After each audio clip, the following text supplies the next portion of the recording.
Hello everyone. अर्धवार्षिक परीक्षा सत्र 2021-22 के लिए कक्षा 10वीं सामाजिक विज्ञान के कुछ महत्वपूर्ण प्रश्न आपको बताएंगे। इनको आप तैयार कर लीजिएगा और रियल पेपर के भरोसे आपको बिल्कुल नहीं रहना है। अपनी तैयारी आपको खुद से करनी है क्योंकि अभी आपको वार्षिक का एग्जाम भी देना है। तो देखिए प्रश्न देख लीजिए। यहाँ पे देखिए सही विकल्प चुनिए। पहला है, इनमें से किस राज्य में काली मृदा मुख्य रूप से पाई जाती है? तो इसका सही आंसर स नंबर है महाराष्ट्र। दूसरा है, भारत में वन्य जीव सुरक्षा अधिनियम कब पारित हुआ? तो 1972 में इसका सही उत्तर है। तीसरा है, निम्नलिखित में से किस देश को सभ्यता का पालना कहा जाता है? तो इसका सही आंसर है ब नंबर यूनान। फोर्थ देखिए, औद्योगिक क्रांति सर्वप्रथम कहाँ प्रारंभ हुई? तो औद्योगिक क्रांति सर्वप्रथम कहाँ प्रारंभ हुई? इंग्लैंड में। इसका सही आंसर ब नंबर हो जाएगा। पांचवा देखिए, सिंगली को श्रीलंका में कब राजभाषा घोषित किया गया? तो इसका सही उत्तर हो जाएगा द नंबर 1956 में। छठवा देखिए, भारत में सबसे कम साक्षरता दर कहाँ है? तो साक्षरता दर जो सबसे कम है बिहार में। ब नंबर इसका सही उत्तर हो जाएगा।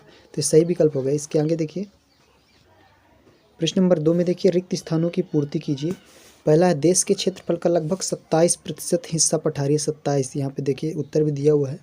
ये सभी के आंसर दिए हुए हैं। हमने परीक्षा अध्ययन से इन प्रश्नों को लिया है। ये सभी महत्वपूर्ण प्रश्न हैं, इनको आप पढ़ लीजिएगा क्योंकि ये वार्षिक के लिए भी इम्पोर्टेंट है। दूसरा है, सोयाबीन उत्पादन में प्रथम स्थान प्राप्त भारतीय राज्य मध्य प्रदेश है। यहाँ पे देखिए मध्य प्रदेश में सबसे ज़्यादा सोयाबीन उत्पादन होता है।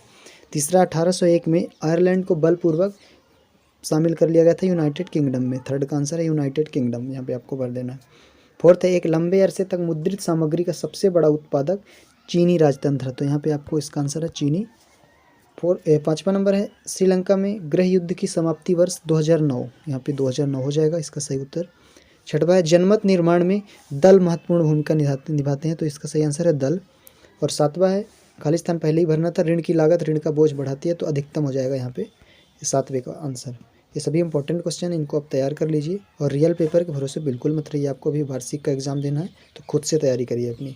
आगे देखिए कुछ इंपॉर्टेंट प्रश्न। खरीफ व रबी की फसल में अंतर देखिए, ये भी इंपॉर्टेंट क्वेश्चन है। खरीफ में लिखना है, यह ऋतु मानसून के आगमन के साथ ही शुरू होती है। और रबी में है, यह फसल मानसून ऋतु के बाद शरद ऋतु के साथ शुरू होती है। खरीफ में है, इसकी प्रमुख जो फसलें हैं चावल, ज्वार, बाजरा, मक्का, कपास, पटसन और मूंगफली, ये खरीफ की फसलें कहलाती हैं।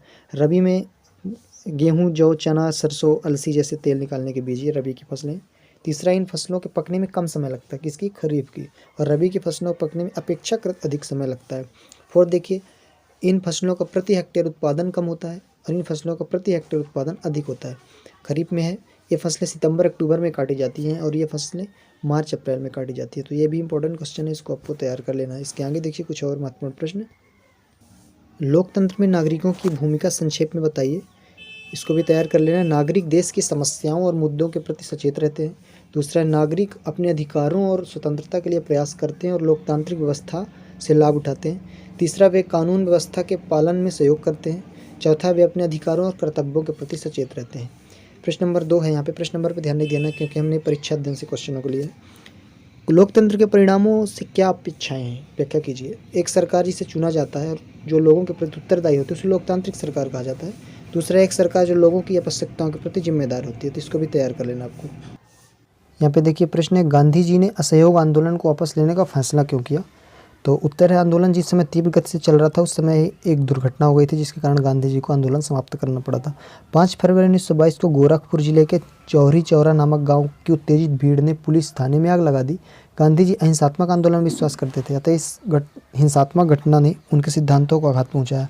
अनेक राष्ट्रीय नेताओं द्वारा मना करने पर भी 11 फरवरी 1922 को उन्होंने अपना आंदोलन बंद कर दिया। यह प्रथम आंदोलन था जिसे राष्ट्रव्यापी रूप धारण किया था। तो ये असहयोग आंदोलन क्यों वापस लेना पड़ा था, इसका आंसर होगा। ये भी इंपॉर्टेंट क्वेश्चन है।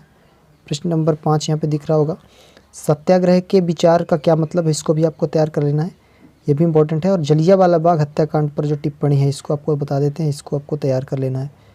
उत्तर है इसका जलियांवाला बाग हत्याकांड पर रॉलेट अधिनियम मार्च 1919 में लागू किया गया।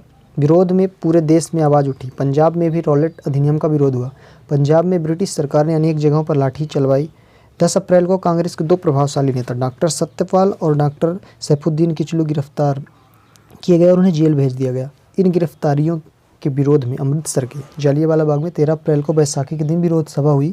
जैसे ही सभा प्रारंभ हुई, जनरल डायर नामक एक सैनिक अधिकारी ने सभा को किसी भी प्रकार की चेतावनी दिए बिना अपने सैनिकों को सभा की भीड़ पर गोली चलाने का आदेश दिया। सैनिकों ने भीड़ पर गोली चलाई, जिसके परिणाम स्वरूप लगभग 800 से अधिक व्यक्ति मारे गए और 200 से ज़्यादा घायल हुए। जलियांवाला जो कांड है, ये जनता में ब्रिटिश शासन के विरुद्ध व्यापक असंतोष की भावना जागृत हुई। इसके बाद असहयोग आंदोलन प्रारंभ हो गया था। तो जलियांवाला बाग हत्याकांड पढ़ लेना है। रियल पेपर के भरोसे बिल्कुल मत रहिए, बार बार मैं बोल रहा हूँ। कई स्टूडेंट हैं जो केवल सोचते हैं कि रियल पेपर मिल जाए तो वो तैयारी फिर नहीं कर पाएंगे, क्योंकि अभी वार्षिक एग्जाम भी उनको देना पड़ेगा।